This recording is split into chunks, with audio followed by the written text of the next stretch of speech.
큰일 났습니다. 한국을 무시하던 외국인들도 앞다퉈 한국으로 몰려오고 있다는데요. 편견, 무시. 이제 그런 거 다 사라졌습니다. 대체 무슨 일이 벌어진 걸까요? 전 세계가 한국을 향해 미친 듯이 달려오는 충격적인 이유, 함께 알아보시죠. 딱 1초만요. 좋아요와 구독 꾹 부탁드립니다. 2024년 여름, 제 인생을 완전히 바꿔놓은 일이 있었습니다. 지금도 그날을 생각하면 가슴이 떨리는데요. 제가 한국인 남자친구를 만나게 된 이야기를 들려드리려고 해요. 저는 독일 베를린에 사는 아네트입니다.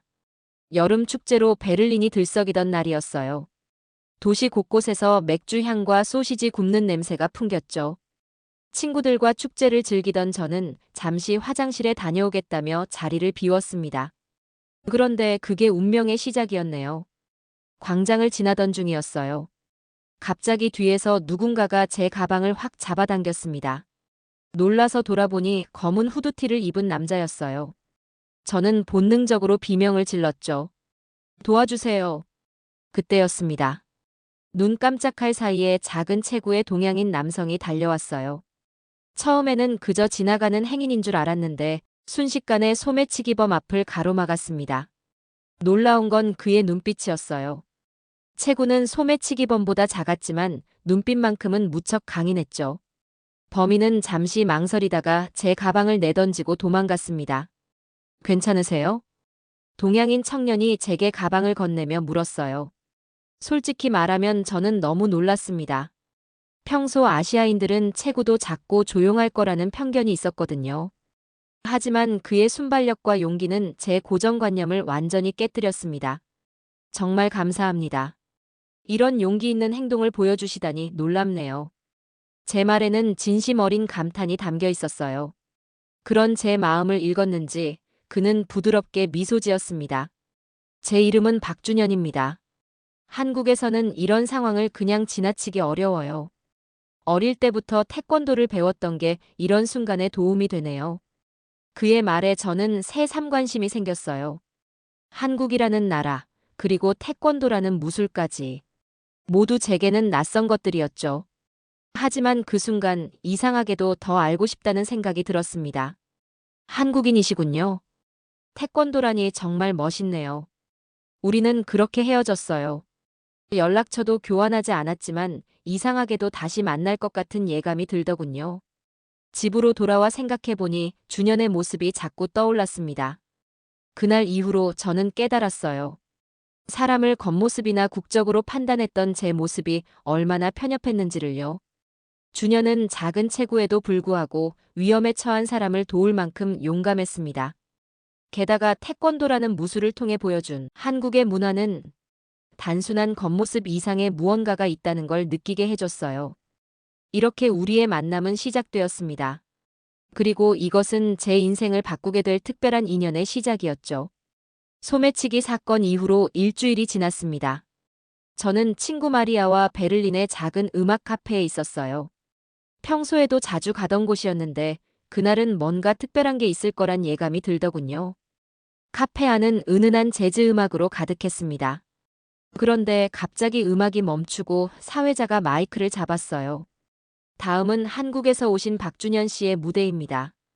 제 귀를 의심했어요. 고개를 들어보니 정말 그날의 그 사람이 무대에 올랐습니다. 오늘은 제가 좋아하는 한국 노래를 들려드리겠습니다. 그의 목소리가 카페를 채우기 시작했어요.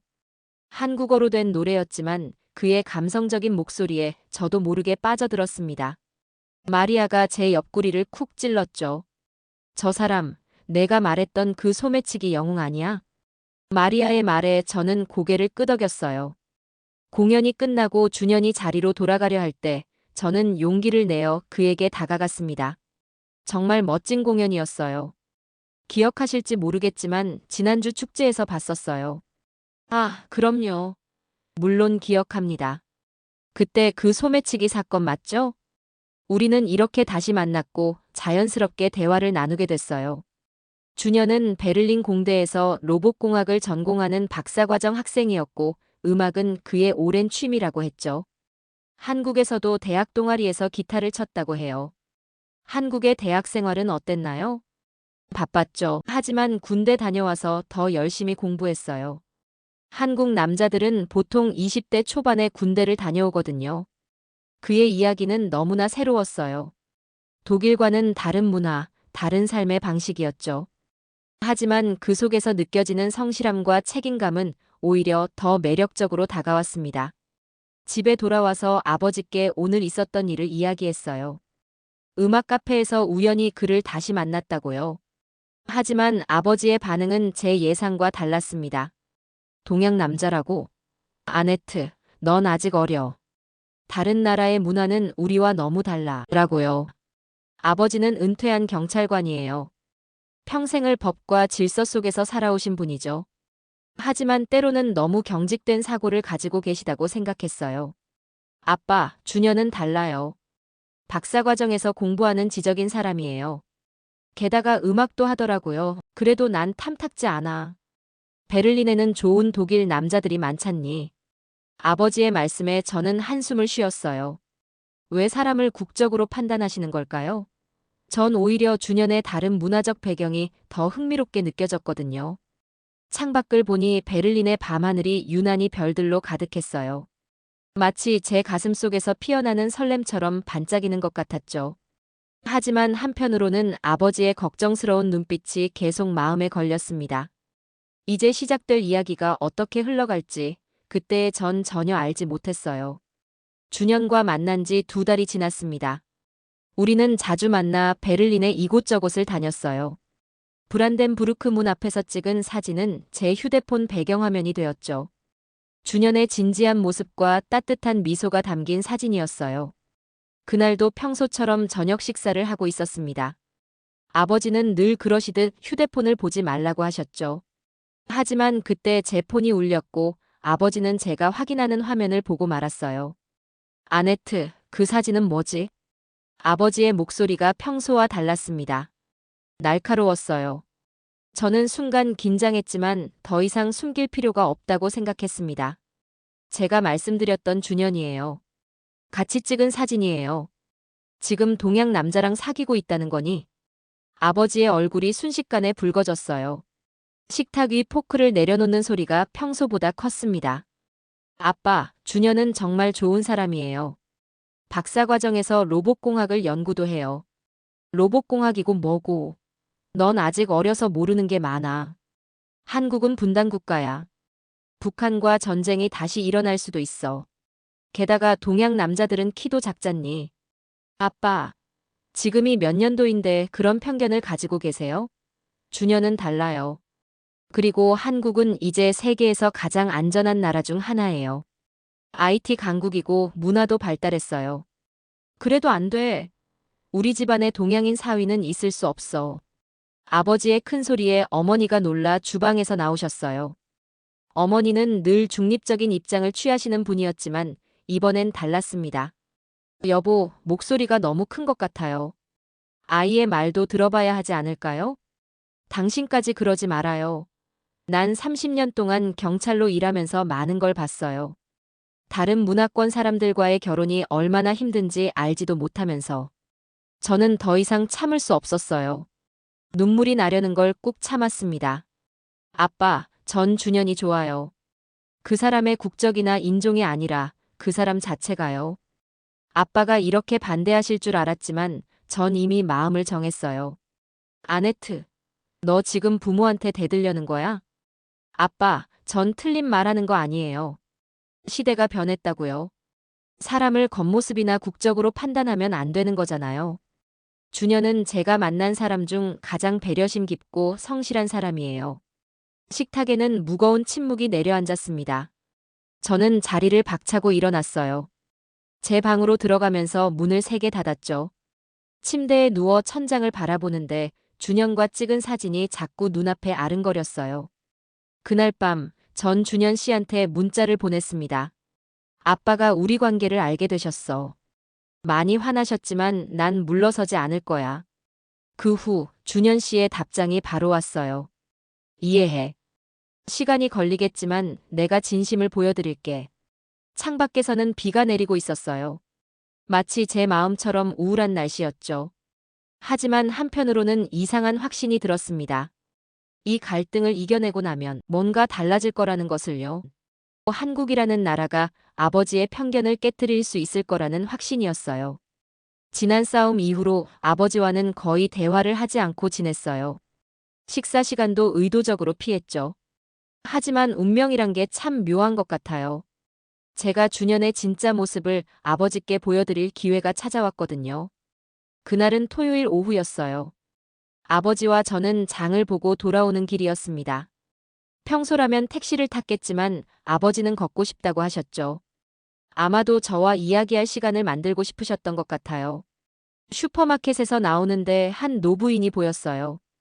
장바구니가 터져서 물건들이 여기저기 굴러다니고 있었죠. 그때 어디선가 준현이 나타났어요. 아버지와 제가 상황을 파악하기도 전에 준현은 이미 노부인 곁으로 달려가고 있었습니다. 괜찮으세요? 제가 도와드릴게요. 준현은 재빨리 흩어진 물건들을 주었어요. 단순히 물건을 주워주는 것뿐만이 아니었죠. 노부인의 팔을 조심스럽게 잡아주며 부상은 없는지 살폈어요. 다치신 데는 없으신가요? 이렇게 많은 짐을 들고 가시기 힘드실 텐데 제가 집까지 모셔다 드리겠습니다. 노부인은 처음에는 망설이는 듯 했어요. 하지만 준현의 진심 어린 걱정에 마음을 여신 것 같았죠. 아이고, 젊은이가 귀찮을 텐데 이렇게 친절하게 짐도 들어주고 말야. 전혀 귀찮지 않아요. 제 어머니도 독일에 계셨다면 이렇게 도와주는 사람이 있었으면 좋겠다고 생각해요. 그 말을 들은 노부인의 표정이 한결 밝아졌어요. 아버지도 그 모습을 지켜보고 계셨죠. 준현은 깨진 장바구니 대신 자신의 가방에 노부인의 물건들을 담았어요. 실은 저도 그쪽으로 가는 길이에요. 괜찮으시다면 같이 가시죠. 거짓말이란 걸 저는 알 수 있었어요. 준현의 집은 반대 방향이었거든요. 하지만 그는 자연스럽게 노부인과 대화를 나누며 걸어갔습니다. 노부인은 준현과 이야기를 나누며 연신 미소를 지었어요. 저는 아버지의 표정을 살폈죠. 아버지는 말없이 그 모습을 지켜보고 계셨어요. 하지만 그 눈빛이 달라져 있었습니다. 잠시 후 준현이 우리를 발견하고는 인사를 했어요. 안녕하세요. 아버님도 여기 계시네요. 아버지는 잠시 망설이다가 고개를 끄덕이셨어요. 노부인을 도와드리는 모습이 보기 좋네요. 아버지의 말씀에 준현은 겸손하게 웃었습니다. 당연한 일을 했을 뿐이에요. 한국에서는 어르신을 공경하는 게 기본이니까요. 집으로 돌아오는 길, 아버지가 처음으로 준현에 대해 긍정적인 말씀을 하셨어요. 저 청년 말이야. 생각보다 매너가 좋구나. 짧은 한마디였지만 저는 아버지의 마음에 작은 변화가 시작됐다는 걸 느낄 수 있었어요. 그리고 이건 우연이 아닌 준현의 진심이 만들어낸 변화였죠. 창밖엔 노을이 아름답게 물들어 있었어요. 마치 우리 앞에 펼쳐질 새로운 시작을 암시하는 것처럼요. 노부인을 도와준 일이 있고 나서 집안 분위기가 조금 달라졌어요. 어머니가 먼저 제안하셨죠. 준현 씨를 저녁 식사에 초대하는 게 어떨까? 아버지는 말씀은 없으셨지만 반대하지는 않으셨어요. 저는 그날이 제 인생에서 가장 긴장되는 저녁이 될 거란 걸 직감했습니다. 준현은 정각에 도착했어요. 와인 한 병과 정성스럽게 포장된 선물을 들고요. 어머님, 이건 한국의 전통 차 세트입니다. 아버님 선물로는 고급 인삼주를 준비했어요. 선물을 건네는 준현의 모습은 우아했어요. 어머니는 포장을 풀어보시더니 감탄하셨죠. 이런 세심한 배려는 처음이네요. 하지만 본격적인 시험은 이제 시작이었어요. 식탁에 앉자마자 아버지의 질문이 시작됐거든요. 북한과의 관계는 어떻습니까? 위험하지는 않나요? 저는 숨을 죽이고 준현의 대답을 기다렸어요. 준현은 차분히 와인잔을 내려놓더니 대답했습니다. 실제 한국의 일상은 뉴스에서 보는 것과 많이 다릅니다. 제가 군대에 있을 때도 그랬지만 한국은 세계에서 가장 안전한 나라 중 하나입니다. 밤늦게도 여성들이 혼자 다닐 수 있을 만큼요. 아버지의 표정이 살짝 누그러졌어요. 하지만 질문은 계속됐죠. 군대 이야기가 나와서 말인데 한국은 아직도 징병제라면서요? 네, 맞습니다. 저도 21개월을 복무했어요. 힘들었지만 거기서 배운 책임감과 협동심이 지금 박사과정 연구에도 큰 도움이 되고 있죠. 박사과정에서는 어떤 연구를 하고 있나요? 준현의 눈이 반짝였어요. 자신의 전공인 로봇공학 이야기를 시작하면서요. 저는 고령화 사회를 위한 돌봄 로봇을 연구하고 있어요. 한국의 IT 기술과 독일의 공학 기술을 접목하면 더 좋은 결과가 나올 거라 생각했죠. 아버지도 모르게 앞으로 몸을 기울이셨어요. 준현은 계속해서 설명했습니다. 실제로 한국은 IT 강국이에요. 인공지능, 로봇공학 분야에서 세계를 선도하고 있죠. 아버지는 여전히 경계를 늦추지 않으셨지만 처음처럼 날카롭지는 않았죠. 태권도는 언제부터 배웠나요? 초등학교 때부터요. 한국에서는 아이들이 보통 하나 이상의 운동을 배우거든요. 저는 태권도가 좋았어요. 단순한 무술이 아니라 예의와 인내를 배우는 과정이었거든요. 식사가 끝나갈 무렵 아버지가 마지막 질문을 던지셨어요. 앞으로의 계획은 어떻게 되나요? 박사 과정을 마치면 기술로 사회에 기여하고 싶습니다. 한국과 독일, 양국의 장점을 살린 연구를 하고 싶어요. 아네트의 행복이 물론 최우선이겠지만요. 그 마지막 말에 저는 얼굴이 붉어졌어요. 아버지는 잠시 준현을 바라보시더니 고개를 끄덕이셨습니다. 현관에서 준현을 배웅할 때 아버지가 처음으로 악수를 청하셨어요. 오늘 좋은 이야기 들려줘서 고마워요. 짧은 한마디였지만 그 속에 담긴 의미는 컸어요.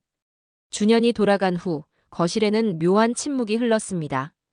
어머니가 먼저 입을 여셨죠.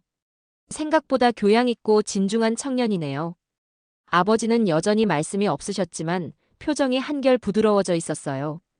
저는 그날 밤 가슴 한켠이 따뜻해지는 걸 느꼈습니다.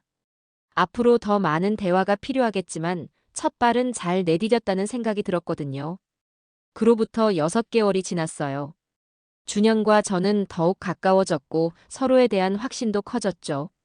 이제는 제 인생에서 준현이 없는 미래를 상상할 수 없었어요. 하지만 아버지께 결혼 이야기를 꺼내는 건 여전히 쉽지 않은 일이었습니다. 용기를 내기까지 일주일을 고민했어요. 마침내 일요일 아침 가족이 모인 브런치 자리에서 입을 열었습니다. 저 준현과 결혼하고 싶어요. 순간 식탁이 얼어붙었어요. 어머니는 커피잔을 내려놓으셨고 아버지는 신문을 움켜쥐셨죠. 아네트, 넌 아직 어려. 게다가 문화적 차이도 있잖아. 아빠, 저 이제 29이에요. 더 이상 어리지 않아요. 준현을 만난 지도 벌써 8개월이나 됐고요. 8개월? 그게 뭐가 길다고. 난 반대야. 절대 안 돼. 아버지의 목소리가 점점 커졌어요. 그때 식사 자리에 같이 있던 삼촌 루트비이가 말씀하셨죠. 형, 잠깐만, 내 말 좀 들어봐. 삼촌은 일본 도쿄에서 10년간 근무하셨던 분이에요. 아시아 문화를 잘 아시죠? 형이 걱정하는 거 이해해. 나도 처음 일본에 갔을 때는 비슷한 편견이 있었으니까. 하지만 지금 한국은 우리가 아는 것보다 훨씬 더 발전했어. 무슨 소리야? 실제로 봤잖아. 준현이라는 청년이 얼마나 교양 있고 성실한지. 게다가 난 최근 한국의 발전상을 지켜봐 왔는데 솔직히 말해서 일본보다도 더 앞서 있더라고. 아버지의 표정이 살짝 흔들렸어요. 삼촌은 계속 말씀하셨습니다. 예전에 내가 일본에서 근무할 때만 해도 일본이 아시아의 최첨단이었지. 하지만 지금 한국은 AI, 로봇공학, 문화산업 모든 면에서 세계를 선도하고 있어. 준현 같은 젊은이들이 바로 그 증거지. 어머니도 조심스럽게 의견을 보태셨어요. 여보, 우리도 한번 가볼까요? 한국에 직접 가서 보면 달라질지도 모르잖아요. 침묵이 흘렀어요. 아버지의 굳은 표정이 조금씩 풀어지는 게 보였습니다. 그래, 한번 가보지. 제 귀를 의심할 수밖에 없었어요. 아버지가 한국 방문을 승낙하시다니. 아빠, 정말요? 단 조건이 있다. 내가 직접 가서 보고 판단할 거야. 한국이 정말 네 삼촌 말처럼 그렇게 발전한 나라인지, 준현의 가족들은 어떤지도 모든 걸 확인하고 싶어. 저는 기뻐서 아버지를 껴안았어요. 삼촌은 만족스러운 미소를 지으셨죠. 그날 저녁 준현에게 전화했어요. 준현아, 아빠가 한국에 가보고 싶대. 우리 가족이 다 같이 갈 거야. 정말 다행이다. 걱정 마. 내가 잘 준비할게. 우리나라의 진짜 모습을 보여드릴 수 있을 거야. 전화를 끊고 창밖을 바라봤어요. 베를린의 밤하늘이 유난히 밝아 보였습니다. 이제 새로운 도전이 시작되겠지만 두렵지는 않았어요. 준현과 함께라면 분명 잘 될 거라는 확신이 들었거든요. 마침내 우리 가족의 한국 방문이 시작됐어요. 인천공항에 도착하는 순간부터 아버지의 표정이 달라지기 시작했죠. 이게 정말 공항이란 말이냐? 아버지의 놀란 목소리가 귓가에 아직도 생생해요. 입국장에 들어서자마자 마주한 건 얼굴 인식 자동 게이트였어요. 사람들이 여권을 보여주거나 지문 인식도 필요 없이 그냥 서 있는 것만으로 모든 출국 절차가 끝났죠. 이건 마치 영화에서나 보던 광경인데요. 어머니의 말씀에 준현이 웃으며 대답했어요. 한국의 공항은 세계 최고 수준이에요. 저기 보이는 저건 자율주행 전동 카트고 저기 움직이는 건 안내 로봇이죠. 아버지는 말없이 주변을 둘러보셨어요. 예전에 일본 여행 갔을 때의 나리타 공항과 비교하시는 게 분명했죠. 서울 도심으로 가는 길은 더 큰 충격의 연속이었어요. 지하철에서는 초고속 와이파이가 끊김없이 제공됐고 모든 결제가 무인으로 이루어졌죠. 예전에 일본 지하철이 최첨단이라고 생각했는데 이건 차원이 다르네. 아버지의 목소리에서 놀라움이 묻어났어요. 밤 11시가 넘은 시간에도 사람들이 거리를 활보하는 모습에 특히 놀라셨죠. 이렇게 늦은 시간에도 여성들이 혼자 다니는구나. 준현이 설명을 덧붙였어요. 한국은 세계에서 가장 안전한 나라 중 하나니까요. CCTV와 무인 신고 시스템이 곳곳에 있어서 범죄율도 매우 낮습니다. 저녁에는 트로트 공연을 보러 갔어요. 아버지가 일본의 엔카를 좋아하신다는 걸 준현이 기억하고 있었거든요. 이건 엔카와는 완전히 다르군. 무대 장비도 어마어마하고 젊은이들도 이렇게 많이 즐기다니. 화려한 홀로그램과 LED 영상이 어우러진 무대는 웅장했어요. 20대부터 70대까지 모든 세대가 하나 되어 즐기는 모습이 인상적이었죠. 호텔로 돌아오는 길, 아버지가 처음으로 진심 어린 말씀을 하셨어요. 내가 잘못 알고 있었구나. 예전에는 일본이 아시아를 대표하는 선진국이라고 생각했는데 지금의 한국은 그걸 뛰어넘었어. 어머니도 거들었죠. 기술만이 아니라 문화적으로도 정말 놀랍네요. 거리의 젊은이들도 모두 세련되고 당당해 보여요. 우리는 한강변 카페에 앉아 야경을 바라봤어요. 수많은 빌딩들이 만들어내는 빛의 향연이 마치 미래도시 같았죠. 이제 이해가 되는구나. 아버지의 말씀에 우리 모두 귀를 기울였어요. 왜 전 세계 젊은이들이 한국에 매료되는지, 왜 한국의 문화가 이렇게 인기 있는지 알겠어. 내가 가진 편견이 얼마나 구시대적이었는지 깨닫게 됐다. 그 말을 듣는 순간 제 눈에서 눈물이 날 것 같았어요. 마침내 아버지가 인정해 주신 거니까요. 준현은 조용히 제 손을 잡아주었죠. 한강의 밤바람이 우리의 머리카락을 스쳐갔어요. 이제 정말 새로운 시작이 될 것 같았습니다. 아버지의 마음이 열린 것처럼 우리의 미래도 활짝 열릴 것 같은 예감이 들었어요. 한국 방문 이후 아버지는 완전히 달라지셨어요. 어느 날 저녁 아버지가 준현을 따로 불러 이야기를 나누셨다고 해요. 내 딸을 부탁하네. 처음에는 내가 너무 편협했던 것 같아.